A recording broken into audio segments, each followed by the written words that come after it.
Some visits bring more harm than comfort. Some conversations leave you drained instead of reassured. There are people who claim to love you, but only show up when they need something. And the worst part is, deep down, you know they're not good for you, but you stay out of habit, out of fear, or because you don't want to seem selfish. In old age, every encounter matters. You're no longer here to pretend or to give your energy away like it's endless. Walking away from certain people isn't betrayal, it's wisdom. But you need clarity to see who adds to your life and who's costing you your peace. In this video, we're going to walk through 7 types of relationships that, if you don't spot them in time, can come at a very high cost.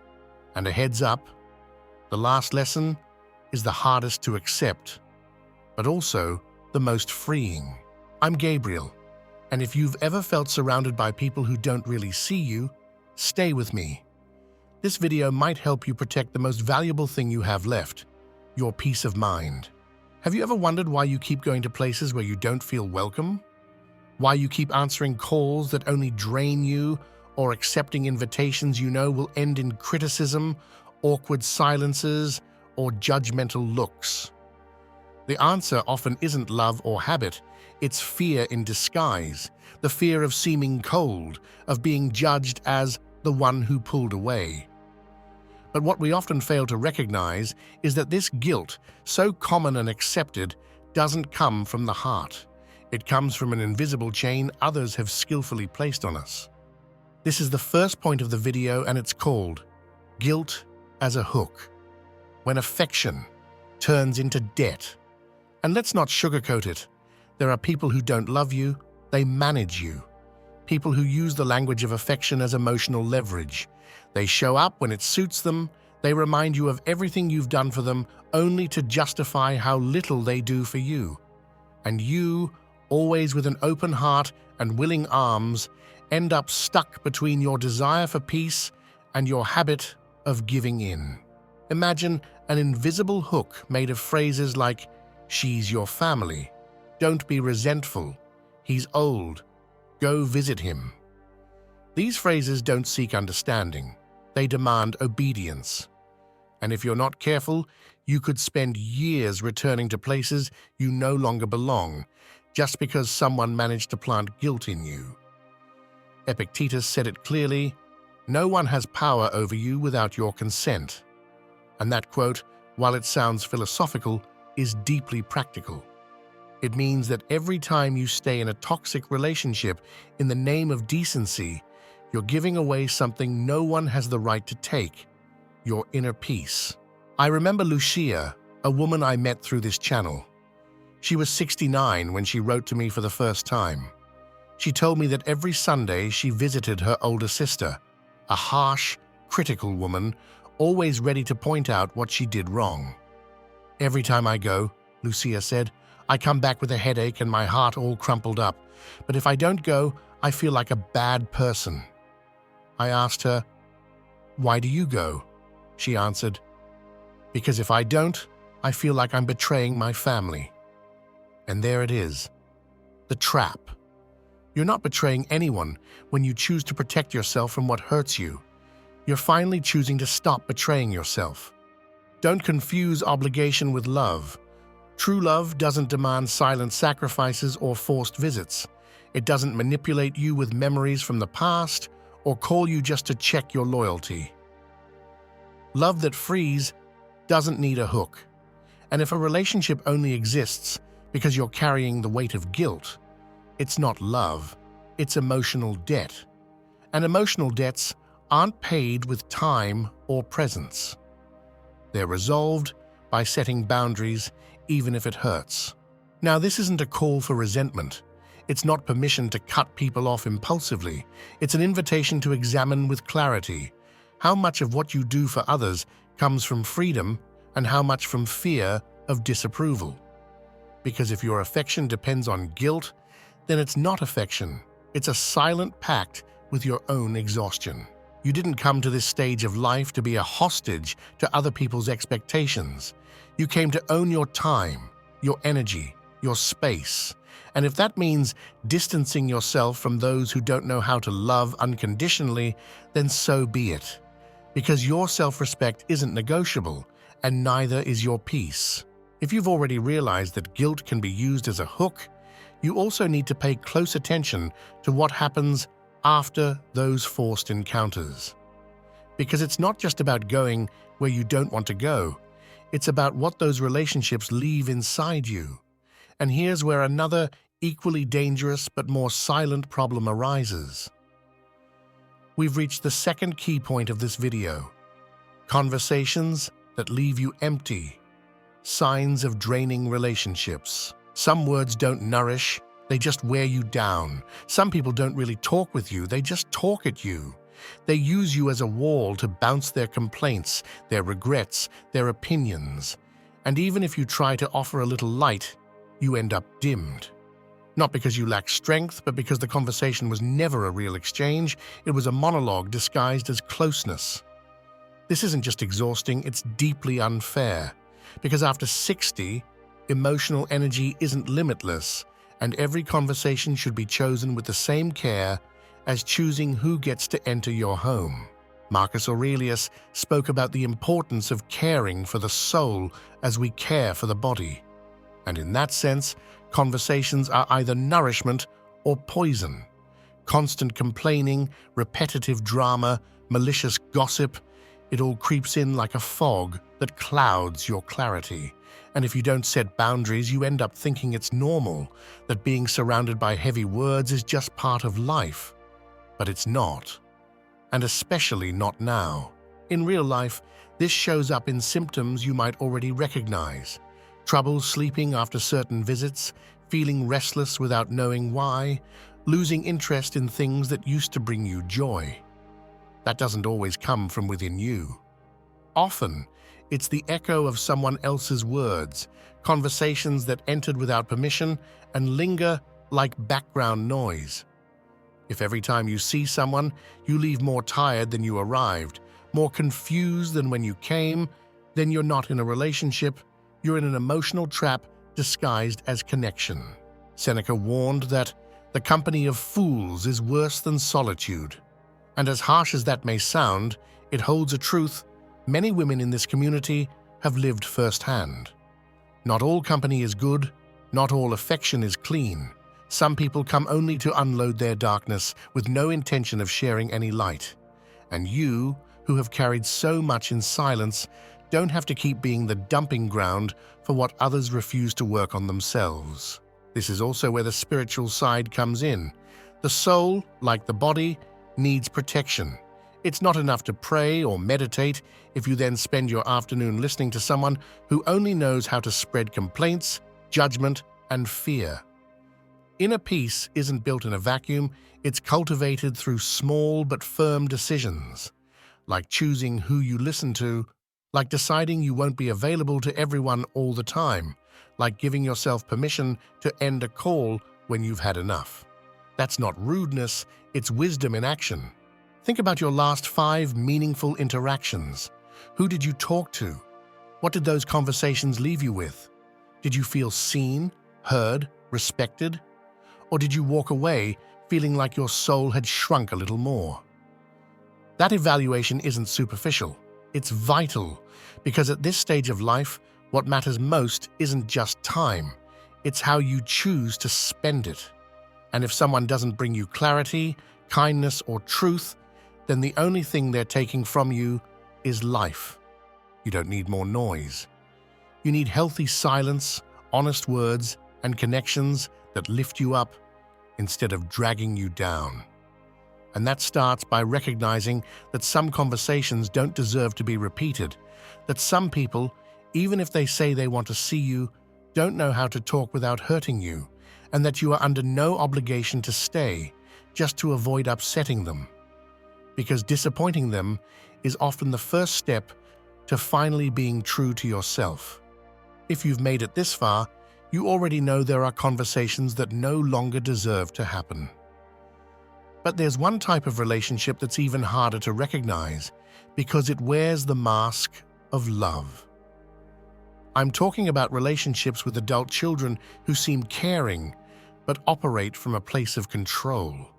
This is the third point in the video, and this is where things start to shift, because we need to talk about the mask of the good child, conditional affection, and emotional blackmail.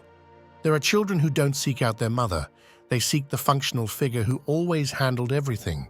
And while adulthood should bring maturity, many still use affection as currency. They visit you if you meet their expectations. They call you if you don't challenge them. They treat you well only as long as you remain available. But the moment you say, "I can't," "I don't want to," or "this isn't fair anymore," something in their tone changes. They feel entitled to question you, blame you, remind you of everything you supposedly did wrong in their eyes. And the hardest part? That treatment doesn't come from strangers, it comes from the people you loved most. Stoicism teaches us to distinguish between what is within our control and what isn't. You can't change how your children see life, but you can choose how you respond to their unfair expectations. The strategy here is clear. Stop trading your peace for affection. Because love that's only given when you comply isn't love, it's disguised emotional dependence.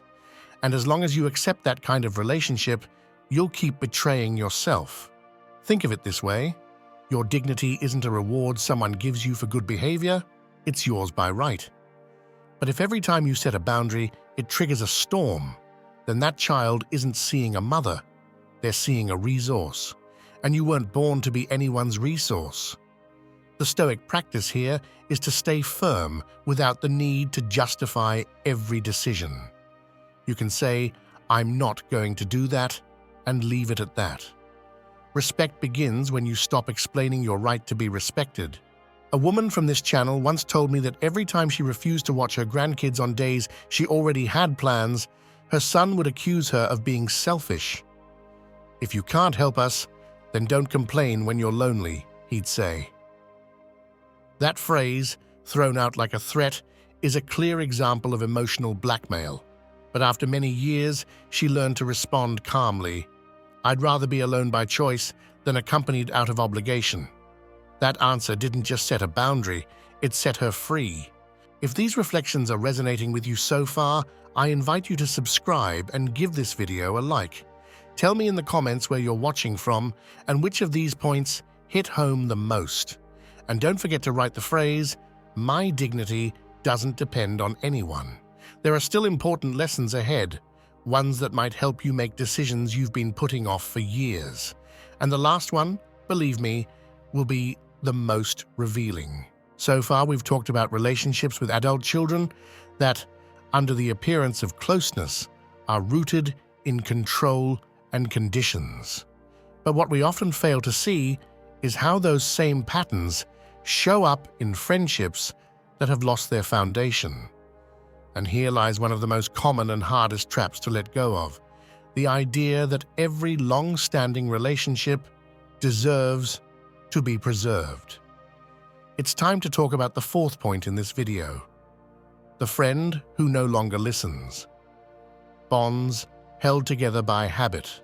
The mistake here is believing that a shared history equals a living relationship, that just because someone was there for you 20 years ago, they have the right to keep being part of your life today, without updating their respect, reciprocity, or willingness to truly listen.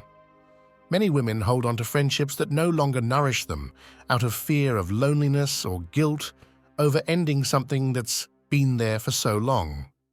But the truth is, some relationships, if you look at them honestly, no longer exist. Only the appearance remains, like a plant without roots that stands only because no one has dared to pull it out. This trap settles into your mind like a kind of emotional debt to the past. We tell ourselves things like, "She was there when I needed her most," or "I can't abandon her now that she's alone." And while that may sound noble, it often hides a form of self-deception. We justify relationships that no longer serve us just to avoid the label of being disloyal. But who said self-love is betrayal?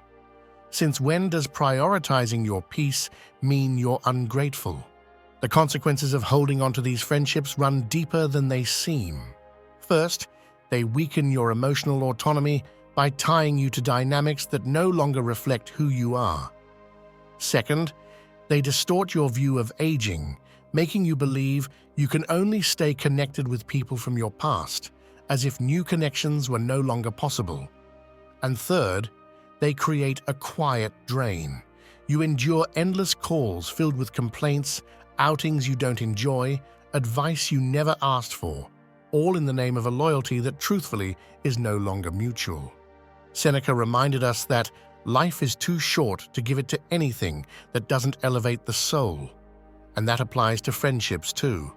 A friend who no longer sees you, who doesn't listen when you speak, who only shows up to talk about herself or repeat the same old judgments, isn't companionship, she's a rerun. And you're not in this stage of life to repeat. You're here to grow, even if it's from the quiet. The hardest part isn't letting go. It's accepting that there's nothing left to hold on to, because deep down, you know the relationship has changed. You no longer recognize yourself in it, but you stay, afraid of the emptiness. What they don't tell you is that emptiness is fertile. Every space you clear can become a new garden. But for that, you need the courage to say, "This no longer represents me. This conversation no longer inspires me. This presence no longer does me good." Once you say it out loud, something inside you falls into place, not with anger, not with resentment, just with clarity. And from that clarity, the possibility for new connections is born, ones that are more genuine, more fair, more aligned with who you are today. Because it's not about how many years you've known someone, it's about the kind of woman that relationship allows you to be. If it dims you, confuses you, limits you, then it's no longer a refuge. It's a prison. And you weren't born to live locked in memories. You were born to awaken, even if it's late, even if it's alone, even if it's today. We've talked about relationships held together by guilt, habit, or the need to belong. But there's a more subtle kind of harm, more invisible and therefore more dangerous. I'm talking about the quiet gestures, the hidden attitudes that, over time, slowly wear you down without you even noticing. This is the fifth point of the video: family members who quietly disrespect you, the passive aggression that drains you. Not all mistreatment is loud. Some forms of disdain come dressed as politeness. They welcome you into their home, but don't look you in the eye. They set a place for you at the table, but don't ask how you're doing. They talk to you, sure, but only to give instructions, never to actually know you. And you notice it, you feel it, but you brush it off. You tell yourself it's nothing, that you're being too sensitive, that at least they're including you. That's the trap, accepting the role of the shadow as if it's enough. Adjusting to an invisibility that hurts, but that you no longer know how to change. Staying in these dynamics comes at a high cost. It doesn't just build resentment, it erodes your sense of self. You start doubting your worth, thinking your presence is a burden, that you're in the way. That belief, even if you never say it out loud, begins to seep into your body, your habits, your posture. You stop getting dressed up, you stop speaking up, you stop making suggestions. You become a figure in the background, present but silent, alive but paused. And that's not living, that's slowly giving up while pretending you haven't. Reversing this pattern isn't easy, but it's possible.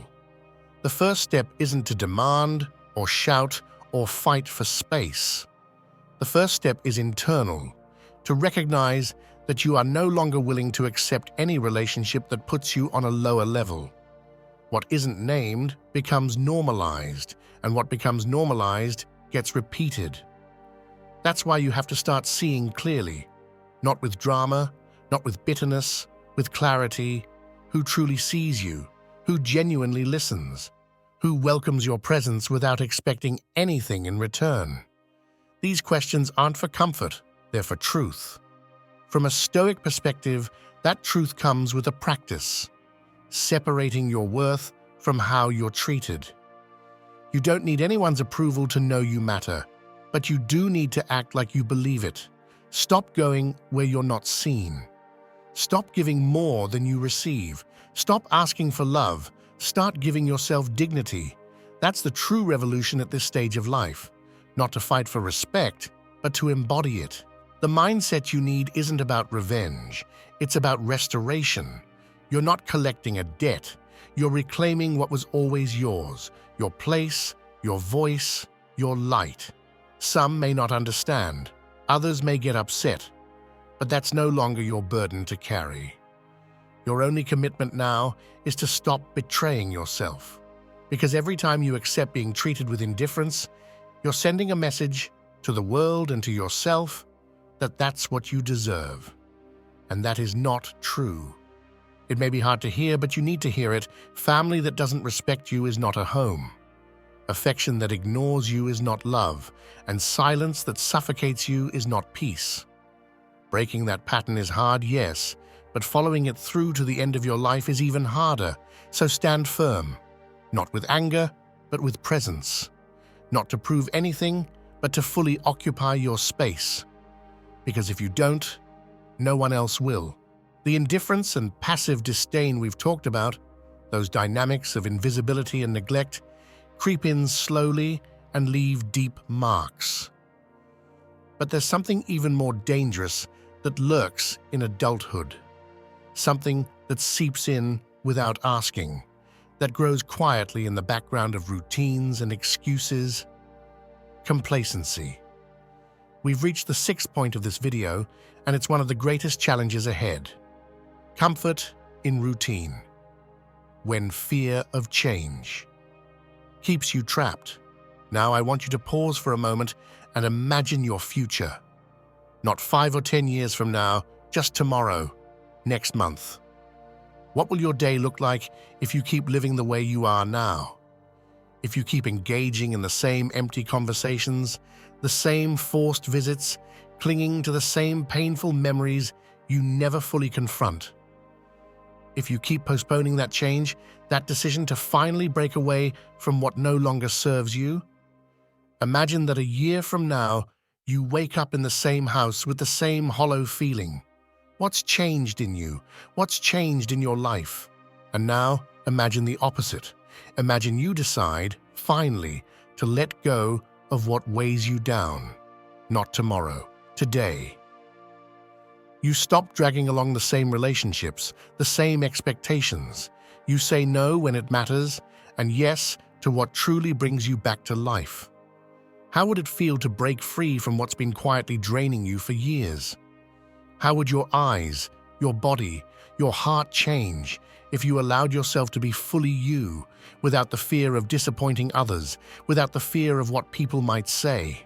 Comfort in routine is your biggest enemy right now. Not your age, not your energy level. It's the quiet acceptance of things that no longer serve you. And that acceptance, that surrender, is slowly killing you. Every time you tell yourself, I can't change anymore, or what's the point? It's too late. You're driving a nail into your own soul. It's like a brake you apply to your own life, and the worst part is, you do it to yourself, day after day, out of fear of the unknown. And when you stay in that pattern, the results are devastating. You become a shadow of who you could be. Conversations that once brought joy now feel like a burden. Your body, no longer responding as it used to, becomes a reminder of everything you haven't done for yourself. And the most painful effect? Loneliness. The kind that arrives quietly, when you realize that even though you're surrounded by people, you've been left alone with yourself, because no one else can fill the void that's been created by settling. Remember this, time won't wait. It's not handing out second chances. It doesn't matter how old you are. If you keep putting off what you truly need to do, time will keep moving forward and it will carry you along with it. This isn't about being younger or older. It's about being truer to yourself. If you don't start breaking the chains now, If you don't begin freeing yourself from what's been holding you back, you'll stay trapped in a life you never really chose. And that's a far crueler fate than any temporary pain that change might bring. So let me ask you, what are you really afraid of? Being alone, losing people's approval, facing the emptiness of a life without excuses? The truth is, fear of change is just a mask to avoid facing what truly matters, your own freedom. If you keep postponing change, you'll stay stuck in the same cycle, and each day will become a copy of the last. The routine will consume you until you no longer know who you are or what you want. Change isn't easy, I know that. But believe me, staying stuck in routine, letting life pass you by, is far more destructive. Don't settle for what you have just because you're afraid of what's next. The real challenge is stepping out of that comfort zone with all its fears and doubts and deciding once and for all that you deserve something better. So far, we've talked about how guilt, routine, and fear of change have kept many women trapped in dynamics that steal their peace. But what you may not have fully realized yet is this: everything you've allowed in your life, everything that has happened without boundaries, has been your decision. We've reached the seventh and final point of this video, and it's a crucial one: finding meaning in the simple things and practicing daily gratitude. Now, I invite you to reflect on everything we've covered. Have you stopped to consider the weight you've carried without meaning to? How many times have you let others decide for you? How often have you made yourself smaller just so others could feel more comfortable? Do you realize how many times, even without meaning to, you've denied yourself the chance to live fully? Because here's the truth we all try to avoid. Most of what you suffer today is the result of decisions you made yesterday, out of fear, out of convenience, or simply not knowing any better. Transformation, true freedom, doesn't come by magic or sudden inspiration. It comes when you finally decide to take full responsibility for what you do and what you don't do, and most importantly, to stop making excuses. There's no room here for self-deception. You can't keep blaming others, your age, your family, or your schedule. It's you, through every choice, who's shaping the course of your life. And if you keep choosing what hurts you, you're denying yourself the chance to move forward. You need to understand this. The life you have now, with all its frustrations and emptiness, is the result of what you've allowed. And if you don't like it, if you're tired of being stuck in a cycle that's drained your strength, your clarity, your purpose, then it's time to change. Not for others, not to meet anyone's expectations, but for yourself. Because real change begins the moment you start making choices that restore your peace, your autonomy, and your dignity. The saddest thing is that many women, out of fear of being alone or wanting to fit in, end up living a life that doesn't belong to them. They get lost in the noise of other people's voices, not realizing that noise is drowning out their own. But when you choose to take responsibility, when you stop waiting for someone to give you permission to be happy, that's when you start finding true meaning in the simplest things. You don't need a radical transformation or a perfect life. You need to learn to value what you already have: stillness, peace, a quiet space of your own, a sincere glance at what surrounds you. It's in those everyday moments where real freedom lives.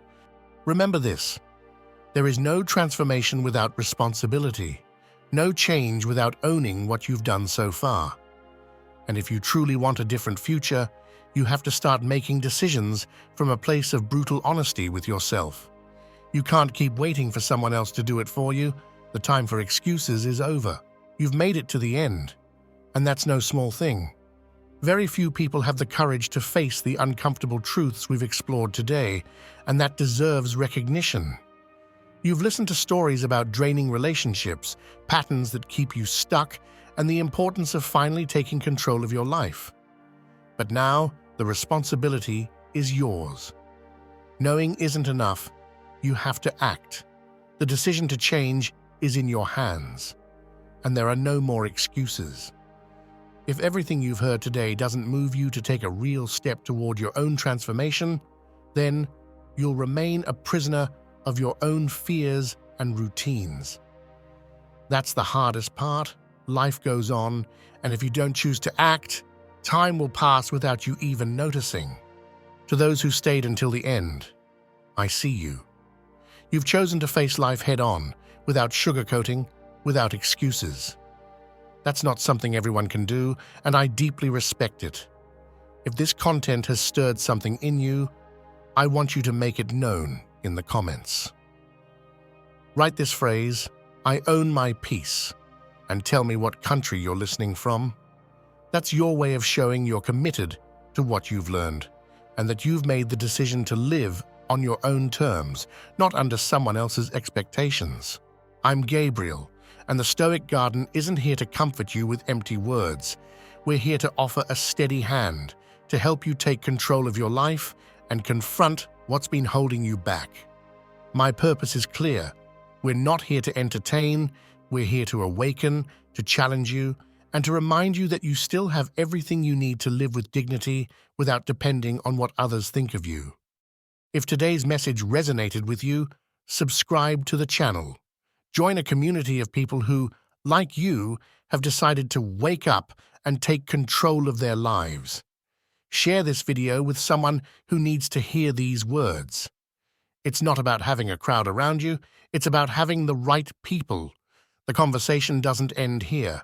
There are more lessons that can shift your perspective and help you build a more authentic, fulfilling life.